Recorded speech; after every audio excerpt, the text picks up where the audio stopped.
Hello dear students, today we will start the syllabus of physical chemistry. तो सबसे पहले हम बात कर लेते हैं फिज़िकल केमिस्ट्री का सिलेबस क्या है. सो फिज़िकल केमिस्ट्री में आपके पास दो सेक्शन हैं, section A and section B. जो फर्स्ट सेक्शन है उसमें हमें यहाँ पर क्या करना है, दो चैप्टर स्टडी करने हैं. The first chapter is quantum mechanics 1 and जो सेकेंड चैप्टर यहाँ पर हमने स्टडी करना है that is physical properties and molecular structure.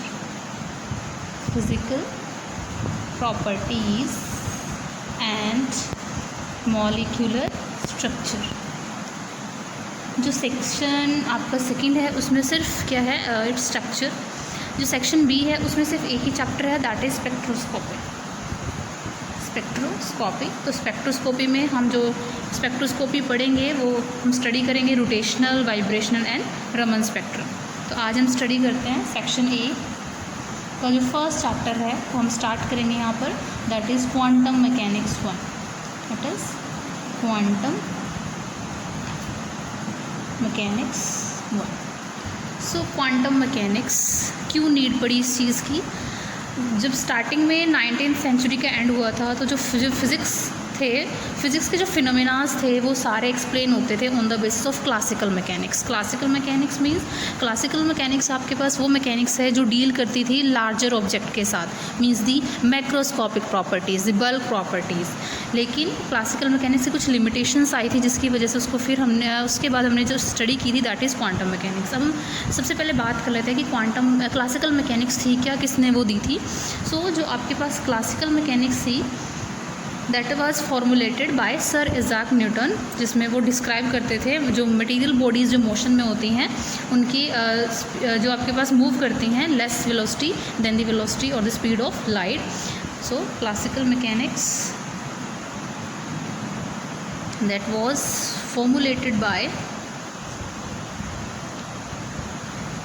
Sir Isaac Newton, जो क्या करते थे, जो लार्जर बॉडीज़ हैं वो उनके मोशन के साथ उसको डिस्क्राइब करते थे. So Isaac Newton describe the motion of material bodies. Now these material bodies are the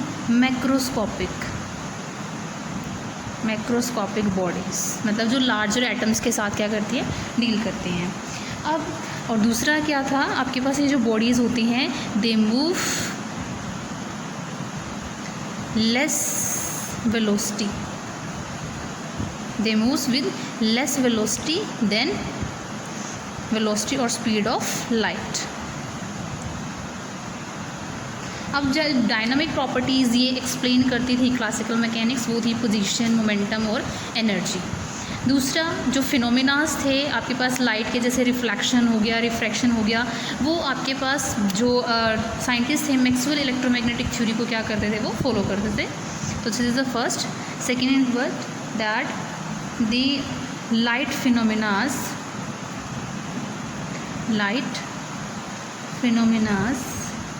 like reflection,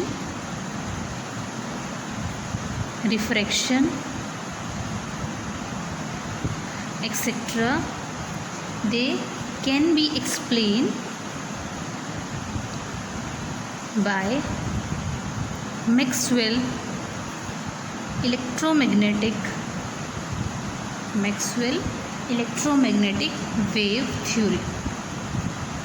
दूसरा जो क्लासिकल वेव थ्योरी थी वो बताती थी कि जो एनर्जी होती है किसी भी वेव की वो क्या होती है, वो डायरेक्टली प्रोपोर्शनल होती है इंटेंसिटी के, एंड एनर्जी की होती है that is independent upon the frequency, independent of frequency of the light. But कुछ ऐसे फिनोमिनाज थे जिसमें क्लासिकल मैकेनिक्स क्या है वो उनको फॉलो नहीं कर पाई थी, उनको फॉर्मुलेट नहीं कर पाई थी। वो आपके पास कैसे हो सकते हैं, जैसे रेडियो एक्टिविटी हो गया, एक्सरेज हो गया और डिस्कवरी ऑफ इलेक्ट्रॉन्स। बिकॉज जो क्वांटम मैकेनिक्स है वो डील कर रही है मैक्रोस्कोपिक पार्टिकल्स के साथ, लार्जर बॉडीज़ के साथ। लेकिन जो माइक्रोस्कोपिक प्रॉपर्टीज़ हैं, जैसे आपके पास इलेक्ट्रॉन हो गया, प्रोटॉन हो गया, न्यूट्रॉन हो गया, या फिर एटम्स हो गए, आयंस हो गए, उनके साथ ये डील नहीं करती। इसी वजह से हमने क्या कर दिया था, डिस्कार्ड कर दिया था। तो क्लासिकल मैकेनिक्स की डेफिनेशन क्या है? It is the branch of science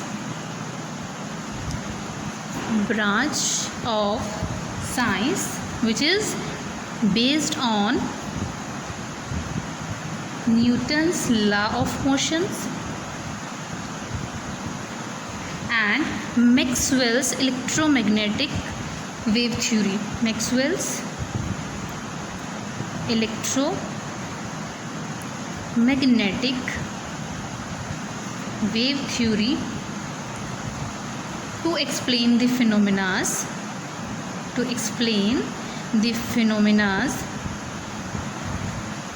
related to, अगर हम न्यूटन्स लॉ की बात करते हैं तो रिलेटेड टू मोशन, एंड अगर हम मैक्सवेल की बात करते हैं related to energy, is known as classical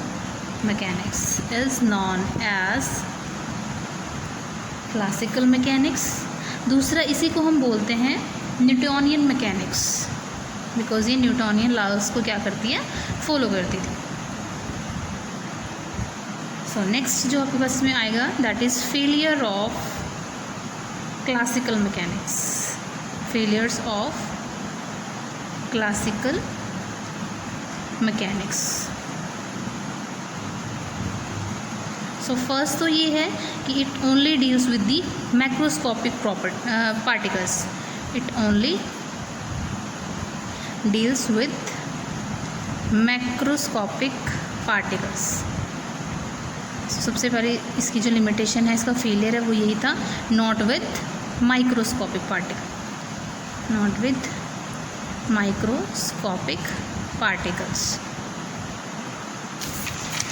second जो इसकी लिमिटेशन थी कि आपके पास क्लासिकल मैकेनिक्स की हम बात करें तो क्लासिकल मैकेनिक्स क्या फॉलो करती है कि आपके पास जो पोजीशन है और जो मोमेंटम है, ये जो वेलोसिटी है, वो मूविंग पार्टिकल्स की साइमल्टेनियसली क्या कर सकते हैं, उसको हम साइमल्टेनियसली मेज़र कर सकते हैं। बट हेज़नबर्ग ने क्या था, हेज़नबर्ग प्रिंसिपल थे जिन्होंने क्या बोला था कि आप कभी भी जो मूविंग पार्टिकल है उसकी सेम टाइम पे साइमल्टेनियसली पोजीशन और मोमेंटम को साइमल्टेनियसली मेज़र नहीं कर सकते। तो ये सेकेंड आएगी इसकी limitation, that is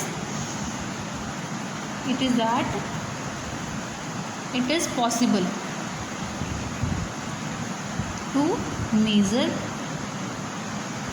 the position and momentum of moving particle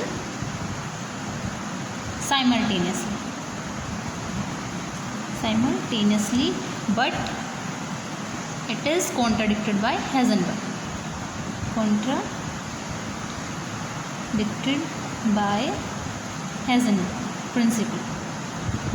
Heisenberg's principle।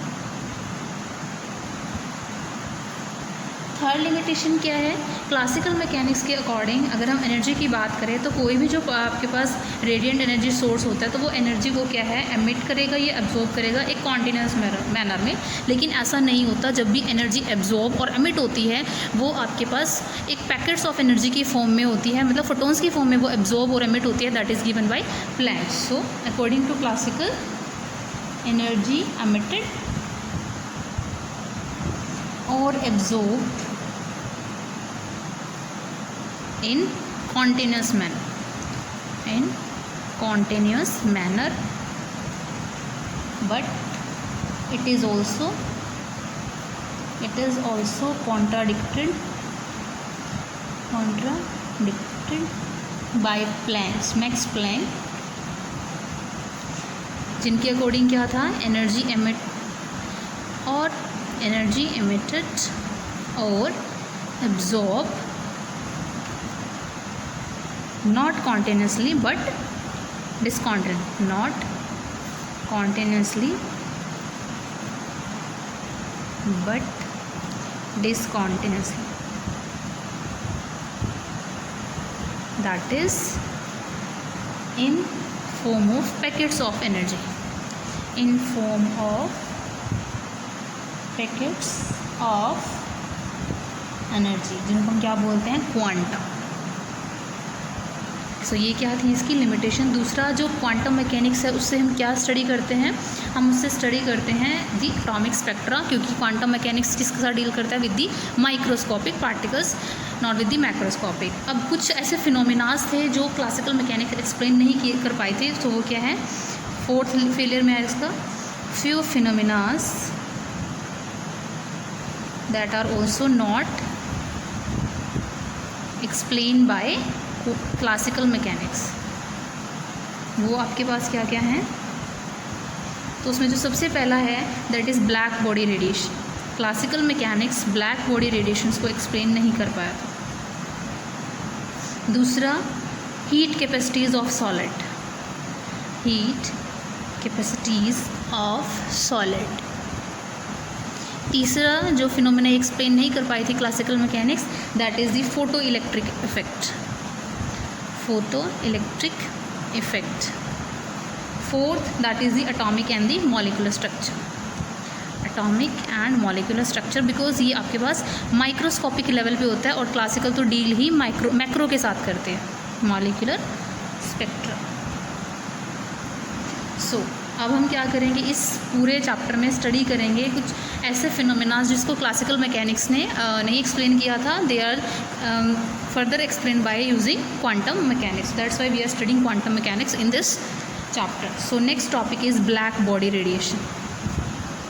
Black body and black body radiation. So जब भी कोई भी रेडिएट एनर्जी होती है वो किसी भी बॉडी सरफेस पे क्या करती है, रेडिएट होती है, तो क्या होता है, देयर आर दी प्रोसेस कि आपके पास वो बॉडी क्या होती है, रिफ्लेक्ट होती है. दैट मीन्स रिफ्लेक्शन होता है. कुछ रिफ्रैक्ट होती है वो एनर्जी, और कुछ ये जो आपके पास मेटल सरफेस है, मेटल सरफेस जो है ये क्या करती है, एब्जॉर्ब करती है. दैट मीन्स जो 100 आपके पास यहाँ 100% एनर्जी आ रही है वो यहाँ पर क्या है, वो ये मेटल सरफेस एब्जॉर्ब नहीं करेगा. उसका कुछ पार्ट क्या होता है, रिफ्लेक्ट होता है, कुछ पार्ट उसका क्या होता है, रिफ्रैक्शन शो करता है. अब एक ऐसी बॉडी जो क्या करे, कंप्लीट एनर्जी को यहाँ पर एब्जॉर्ब कर ले, जो रेडिएट हो रही है उसके ऊपर, उसको हम क्या बोलते हैं, ब्लैक बॉडी. सो अगर हम क्या करें, इसी मेटल सरफेस को, इसी बॉडी को क्या करें, ब्लैक करते हैं. We use the black and metallic surface और दी कार्बन ब्लैक. तो यही जो एनर्जी इसके ऊपर फॉल हो रही है वो क्या हो जाती है, ऑलमोस्ट कम्प्लीटली इस पर एब्जॉर्ब हो जाती है. So energy is almost completely absorbed if body is blackened metallic surface और इट्स कार्बन ब्लैक. बिकॉज ये हमें पता है जो ब्लैक कलर होता है वो मैक्सिमम एनर्जी को क्या करता है, एब्जॉर्ब करता है. सो ब्लैक बॉडी क्या होगी, a body which completely absorb the radiant energy falling on it. Radiant energy falling on it is called black body.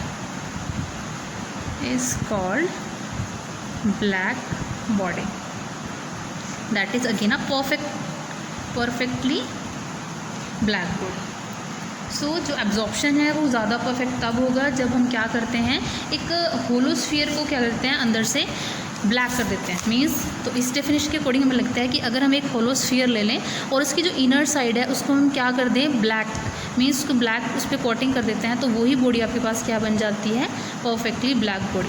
सो यहाँ पर क्या है, इनसाइड ये जो आपके पास एरिया है, इनसाइड ब्लैकेंड एंड आपके पास क्या है, होलोस्फीयर. तो वो आपके पास क्या होगी, एक ब्लैक बॉडी की तरह एक्ट करेगी. जो आपके पास क्या है, अब यहाँ पर ब्लैक बॉडी की तरह तब एक्ट करेगी जब यहाँ पर क्या हो, इस रेडिएंट एनर्जी के लिए एक स्पेस हो जिसके थ्रू वो क्या करें, यहाँ पर एंट्री ले. तो यहाँ पर एक क्या प्रेजेंट होगा, होल। अब आपके पास क्या है, एक ब्लैक बॉडी एग्जैक्टली होती क्या है, दैट इज़ गिवन बाय फेरे। सो अकॉर्डिंग टू फेरे ब्लैक बॉडी को कैसे रिप्रेजेंट करेंगे कि आपके पास जो ब्लैक बॉडी है उसमें क्या होता है, ये एंट्री सोर्स होता है, that is a hole, and जो आपके पास वो बॉडी अगेन एक होलोस्फीयर होगा जिसको क्या है यहाँ से ब्लैक एंड कर रखा होगा। दिस इज़ इंसुलेटेड फर्दर कि कोई भी आपके पास जो एनर्जी है इस पर फॉल होगी वो क्या ना करे, वो यहाँ से बाहर ना जा सके। अब अगर यहाँ पर होल है और ये रेडिएंट एनर्जी है वो यहाँ स्ट्राइक करती है, अगर यहाँ पर सर्कुलर ही क्या है स्फीयर प्रेजेंट है, तो उस केस में एक पॉसिबिलिटी है कि आपके पास जो रेडिएंट एनर्जी यहाँ फॉल होगी, क्योंकि जो सबसे पहला प्रोसेस होना है वो होना है रिफ्लेक्शन। तो ऐसा हो सकता है कि यही जो आपके पास लाइट फॉल हुई है वो वापस क्या हो जाए, बैक रिफ्लेक्ट हो जाए। तो इस चीज़ को अवॉइड करने के लिए फेरे ने क्या किया था, होल के बिल्कुल सामने क्या किया था, एक कॉनिकल प्रोजेक्शन, इस टाइप से एक कॉनिकल प्रोजेक्शन उसने क्या किया था, डिज़ाइन किया था, सो दैट जो भी एनर्जी इस पर फॉल करे वो डायरेक्ट बैक ना जाए, वो इस टाइप से क्या होती रहे यहाँ पर रिफ्लेक्ट। तो सबसे पहले लाइट एनर्जी आएगी वो इस टाइप से यहाँ रिफ्लेक्ट, फर्दर ये इसी बॉडी के अंदर क्या होती रहेगी, रिफ्लेक्ट होती रहेगी जब तक ऑलमोस्ट कम्प्लीटली क्या है सारी एनर्जी यहाँ पर एब्जॉर्ब ना हो जाए। तो this is the case, this is the black body that is design by फेरे, जिसमें आपके पास ये जो इनर साइड है वो सारी क्या हो रखी है, ब्लैक एंड कर रखी है। सो यहाँ पर this is the case and this is the projection P and this is the H hole. अब एक और प्रॉपर्टी होती है ब्लैक बॉडी की कि जो ब्लैक बॉडी होती है जितनी अच्छी वो एक एब्जॉर्बर होती है उतनी अच्छी वो क्या होती है, एमिटर होती है। So a black body is not only a perfect absorber but also a perfect radiator or emitter, perfect emitter और radiator। अब ये होगा कब, at a particular temperature, at a particular temperature. जब उसको एक पर्टिकुलर टेम्परेचर प्रोवाइड करेंगे तो जितनी अच्छी वो एब्जॉर्बर होगी उतनी अच्छी वो क्या हो जाएगी, एक पर्टिकुलर एमिटर हो जाएगी। तो जो आपके पास इस टाइम पे रेडिएशंस निकलेंगी उनको हम क्या बोलेंगे, black body radiations. And the emitted radiations are known as black body radiations, black body radiations। So this is all about the black body. अब हमने नेक्स्ट में डिस्कस कर रहे हैं जो रेडिएशन एनर्जी एमिट होती है वो और उसके जो स्पेक्ट्रल डिस्ट्रीब्यूशन आते हैं। तो इसमें हमारे पास नेक्स्ट जो लॉ आता है that is Kirchhoff's law. Kirchhoff's law, तो किरचॉफ्स लॉ क्या है, क्योंकि हमें पता है जो ब्लैक बॉडी है वो परफेक्ट एब्जॉर्बर भी है और परफेक्ट रेडिएटर भी है एनर्जी की, लेकिन जो दूसरी बॉडीज़ होती हैं वो आपके पास क्या करते हैं, इस टाइप से बिहेव नहीं करती। तो उनके बीच में जो रिलेशन होता है एनर्जी एब्जॉर्ब का और एनर्जी एमिट का किसी भी बॉडी का, उसको क्वान्टिटेटिवली किसने दिया था, that is given by Kirchhoff's law. And that Kirchhoff's law is what, that कि किसी भी टेम्परेचर पे जो रेशो होती है एमिसिव पावर बॉडी की to the absorptive power, emissive power upon the absorptive power, वो आपके पास एक कांस्टेंट वैल्यू होती है और वो सरफेस पे डिपेंड नहीं करती है, मीन्स नेचर ऑफ सरफेस पे वो डिपेंड नहीं करती और वो इक्वल होती है emissive power of a perfectly black body. So it is at any temperature ratio of emissive power, जिसको हम बोलते हैं emittance, emissive power emittance of a body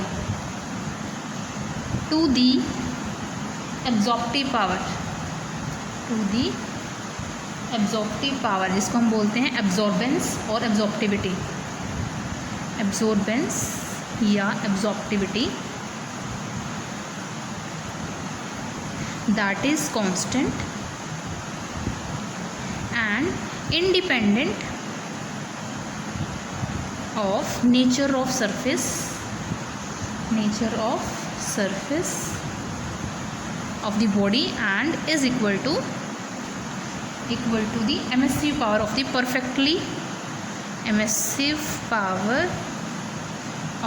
perfectly black body।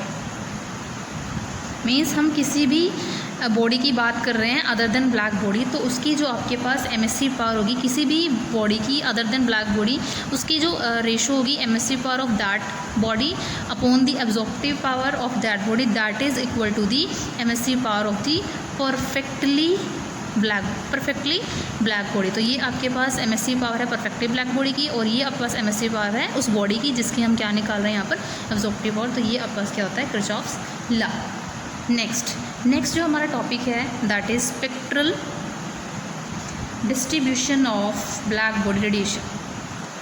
Spectral distribution of black body radiations. One more thing, यहाँ पर मैं लिख देती हूँ ई एस। आपके पास ये जो है ई है क्या है, it is the energy emitted, it is the energy emitted by the surface per unit area per unit time। And जो यहाँ पर ये एब्जॉर्प्टिविटी है it is a fraction of incident light जो वो मेटल सरफेस क्या है पर यूनिट टाइम और पर यूनिट एरिया में क्या करिए एब्जॉर्ब करिए। It is the fraction of incident energy absorbed per unit time per unit area। तो ये चीज़ क्लियर होनी चाहिए, दैट्स वाई मैंने यहाँ पर आपको बताया है। Now spectral distribution of a black body radiation, कि आपके पास किस टाइप का वहाँ पर स्पेक्ट्रा मिलता है जब एक ब्लैक बॉडी क्या करती है एनर्जी को एमिट करती है। सो जैसे जैसे टेम्परेचर इंक्रीज़ होता है तो जो एनर्जी एक बॉडी रेडिएट करती है पर unit area per unit time वो आपके पास क्या होती है इंक्रीज़ करती है रैपिडली। और साइमल्टेनियसली उसको हम कैसे चेक कर सकते हैं, बाय चेंज इन कलर। अगर एक ब्लैक बॉडी है ब्लैक बॉडी है उसको हम क्या करते हैं उसके टेम्परेचर में इंक्रीज़ करते हैं तो जो कलर चेंज आता है सबसे पहले जो कलर होता है वो डल रेड होता है, उसके बाद वो चेरी रेड होता है, देन ऑरेंज, एंड देन वो एक ब्राइट वाइट हीट में क्या हो जाता है कन्वर्ट हो जाता है, जिससे हम क्या बता सकते हैं कि एक जो ब्लैक बॉडी है वो एनर्जी को क्या कर रही है एमिट करती है पर unit area per unit time. दूसरा इसी एक्सपेरिमेंट के बेस पे स्टीफन्स ने क्या किया था, एक रिलेशन दिया था जिसमें उसने जो टोटल एनर्जी एमिट होती है उसको टेम्परेचर के साथ रिलेट किया था।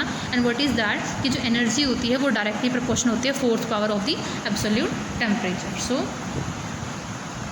With increase in temperature the energy emitted और radiated, the energy radiated per unit area per unit time from any surface, किसी भी सरफेस की हम बात करें from any surface increases rapidly, वो आपके पास एनर्जी इंक्रीज़ करती है। एंड साइमल्टेनियसली जो कलर चेंज होते हैं वो क्या होता है, simultaneously colour change from first of all it is dull red colour, then वो कन्वर्ट होगा चेरी रेड में, देन फर्दर ये कन्वर्ट होगा orange up, and then last जो आपके पास बनता है that is bright white heat. अब इसी को उन्होंने क्या है स्टीफन्स ने एक रिलेशन से क्या किया था फॉर्मुलेट किया था। So further given by Stefan's, that is energy जो टोटल एनर्जी एमिट होती है that is directly proportional to the fourth power of the absolute temperature. It is the absolute temperature and it is the total amount of energy जो क्या हो रही है radiate हो रही है किसी भी परफेक्टली ब्लैक बॉडी में per unit area per unit time. So इसी को हम अगर हम फर्दर लिखें तो E is equal to sigma T4। Now what is sigma, sigma is Stefan's constant, it is Stefan's constant because Stefan's ने relation दिया था तो इसी को हमने नाम दे दिया स्टीफन्स कांस्टेंट। एंड सिग्मा की जो वैल्यू होती है दैट इज़ 5.6697 इंटू 10⁻⁻5। अगर हम एनर्जी को एक्सप्रेस करते हैं इसमें इन, जब आपके पास जो एनर्जी है वो अर्ग्स में है, जो टाइम है वो सेकेंड्स में है, टाइम क्या है, सेकेंड में है, और जो आपके पास यहाँ पर एरिया है दैट इज़ वो सेंटीमीटर स्क्वायर में, तब आपके पास ये वैल्यू होती है। तो इसी को हम क्या बोलेंगे, it is Stefan's fourth power law, Stefan's fourth power law. अब यही आपके पास स्टैटिकली एक्सप्लेन किसने किया था, it is explain by Boltzmann, इसीलिए इसको हम क्या बोलते हैं, that is Stefan's Boltzmann's fourth power law, as it is theoretically explained by Boltzmann. अब उन्होंने जो रूल्स अप्लाई किए थे that is law of thermodynamics, ये भी ध्यान देना यहाँ पे कि थर्मोडायनामिक्स के लॉज उन्होंने अप्लाई किए थे और तब इस रिलेशन को उन्होंने क्या किया था, एक्सप्लेन किया था। It is thermodynamically explain by Boltzmann, that is why it is also known as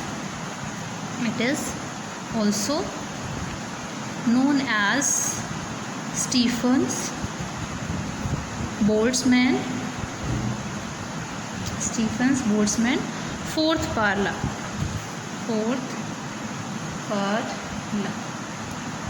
सो ये आपके पास क्या था, जो हमने अभी स्टडी किया है कि कैसे आपके पास जो एनर्जी एमिट हो रही है ब्लैक बॉडी से वो एनर्जी रिलेटेड है टेम्परेचर पे। अब लेमर और प्रिंगशेम,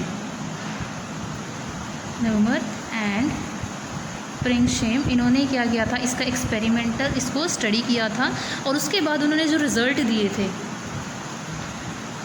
शो इट एक्सपेरिमेंटली, वो हमने रिजल्ट्स यहाँ पर स्टडी करने हैं। तो वो रिजल्ट क्या हैं, जो यहाँ पर ब्लैक बॉडी रेडिएशन का जो डिस्ट्रीब्यूशन कर्व, जो डिस्ट्रीब्यूशन एनर्जी डिस्ट्रीब्यूशन स्पेक्ट्रा है, उसको हम किसने एक्सपेरिमेंटली दिया था, लेमर एंड प्रिंगशेम में। तो वो रिजल्ट्स आपके पास क्या हैं, वो यहाँ पर मैं ड्रॉ कर लेती हूँ। तो इस टाइप का हमारे पास क्या है, स्पेक्ट्रल डिस्ट्रीब्यूशन आता है जिसमें एक्स एक्सिस के अलोंग जो है दैट इज़ वेवलेंथ, एक्सिस के अलोंग क्या है, इंक्रीजिंग वेवलेंथ है इस डायरेक्शन में, जो आपके पास किस में है, माइक्रोन्स मीटर। वाई एक्सिस जो है उसके अलोंग दिया है हमने that is the emissive power और जी energy radiated per unit area that is centimetre square and per second, और it is also known as emissive power जो हमें बताएगी टोटल एनर्जी। सो ये जो आपके पास ग्राफ है, ये जो स्पेक्ट्रल डिस्ट्रीब्यूशन है, ये आता है from the black body motion.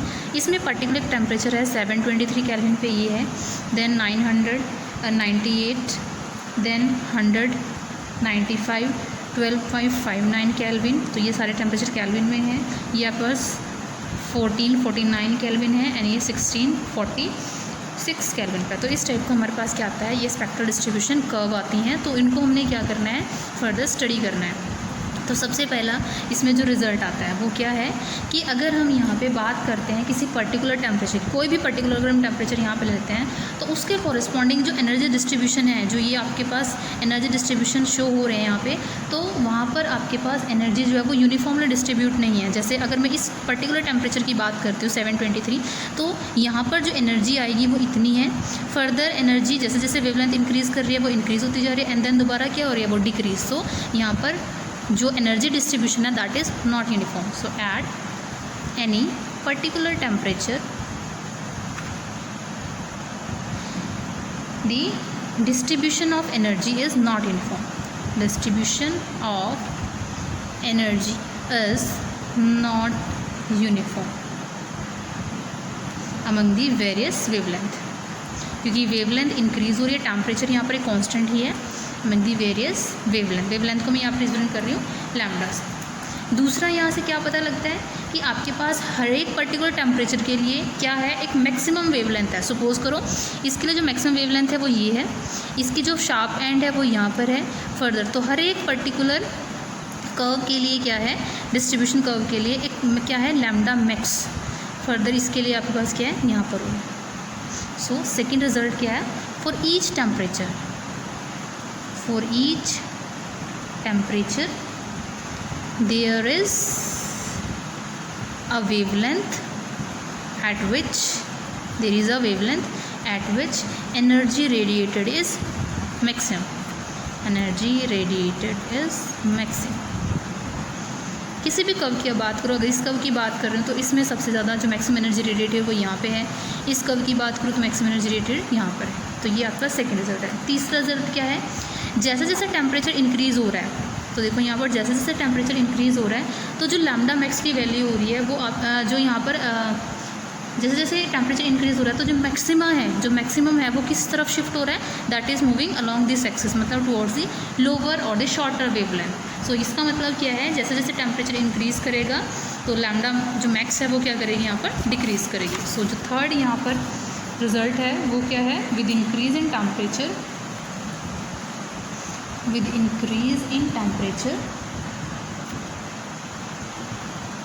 maximum shift towards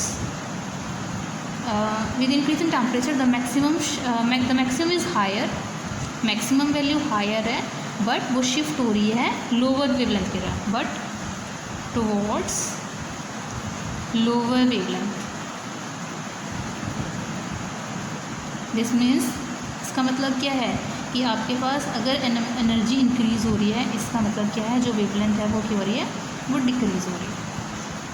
fourth result यहाँ से क्या है, जो मैंने आपको इसी में ही बता दिया है कि जितना ज़्यादा टेम्परेचर होगा उतनी ज़्यादा क्या होगी, वहाँ पर मैक्सिमम उतनी ज़्यादा प्रोनाउंस होगी। सो हायर द टेम्परेचर, ये स्पेक्ट्रा बहुत इंपॉर्टेंट है, क्योंकि इसी की बेस पे हमने जो नेक्स्ट टॉपिक है जिसमें हम ये शो करते हैं कि जो एनर्जी है वो डिसकॉन्टिन्यूट मैनर में इमिट होती है और एब्जॉर्ब होती है, वो शो करना है। So higher the temperature more pronounced is maximum,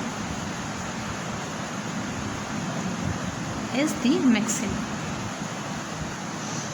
fifth जो रिज़ल्ट यहाँ से आता है कि हम किसी भी पर्टिकुलर कर्व की बात कर लें तो उसके जो नीचे का एरिया है वो आपके पास क्या देगा, that gives the total energy emitted by that black body per unit area per second for the complete spectra. जैसे मैं इसकी बात करूँ तो यहाँ से लेके यहाँ तक ये जो एरिया आएगा ये आपके पास total energy emitted by the black body बताएगा।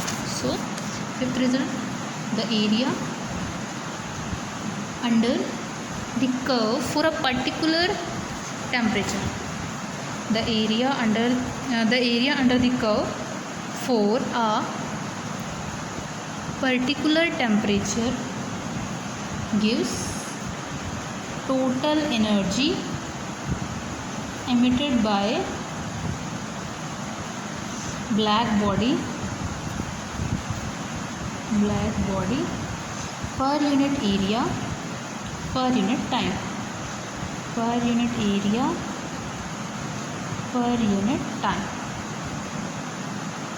for complete स्पेक्ट्रम में वो आपके पास एक पर्टिकुलर टेम्परेचर के लिए क्या बता देगा कि वहाँ पर कितना एरिया है। सिक्स रिजल्ट क्या है, जैसे जैसे जो कर्व है उसके अंदर एरिया इंक्रीज़ करता है इसके साथ, टेम्परेचर इंक्रीज़ के साथ, तो जो एरिया आता है वो आपके पास क्या आएगा, प्रोपोर्शनल होगा किसके, स्टीफन्स लॉ के अकॉर्डिंग, दैट इज़ जो एनर्जी है वो डायरेक्टली प्रोपोर्शनल होगी 4th power of the absolute temperature. So the area under the curve increases with increase of temperature and it is found that energy is directly proportional to the 4th power of the temperature. This is Stephen's Boltzmann law. 7th जो यहाँ पर last इससे हम result study करते हैं वो क्या है, दैट इज़ कि आपके पास कर्व से क्या मिलता है कि जो आपके पास प्रोडक्ट होती है मैक्सिमम वेवलेंथ कोरस्पॉन्डिंग टू उसका जो टेम्परेचर है वो किसके इक्वल होगा, सेकेंड मैक्सिमम वेवलेंथ इनटू जो उसका क्या है कोरस्पॉन्डिंग टेम्परेचर है, that is equal to lambda 3 into T3। So further ये क्या है, constants, that means lambda m into T होता है, दैट इज़ क्या है, वो आपके पास एक कॉन्स्टेंट वैल्यू है। तो इससे हम क्या कर सकते हैं कि जो लैम्डा m है वो इन्वर्सली प्रोपोर्शनल है किसके, टेम्परेचर के। दैट मीन्स कि आपके पास अब यहाँ पर जो लैम्डा m है वो क्या है, it is the emittance of black body, ठीक है, एज अ पर्टिकुलर वेवलेंथ। और जो T है वो क्या है, यहाँ पर टेम्परेचर है। दैट मीन्स ये आपके पास जो किसको एक्सप्लेन करता है, it explain the veins displacement law, veins displacement law, जिसमें आपके पास ये जो स्पेक्ट्रा है, वीन्स क्या करते हैं, वीन्स ने यही स्पेक्ट्रा को क्या किया था, जस्टिफाई किया था फॉर दी शॉर्टर वेवलेंथ। जो यहाँ पर शॉर्टर वेवलेंथ है उसके लिए इस स्पेक्ट्रा को एक्सप्लेन किसने किया था, वीन्स ने, और जो हायर वेवलेंथ होती है उसको एक्सप्लेन किसने किया था, that is railing. Okay, thank you.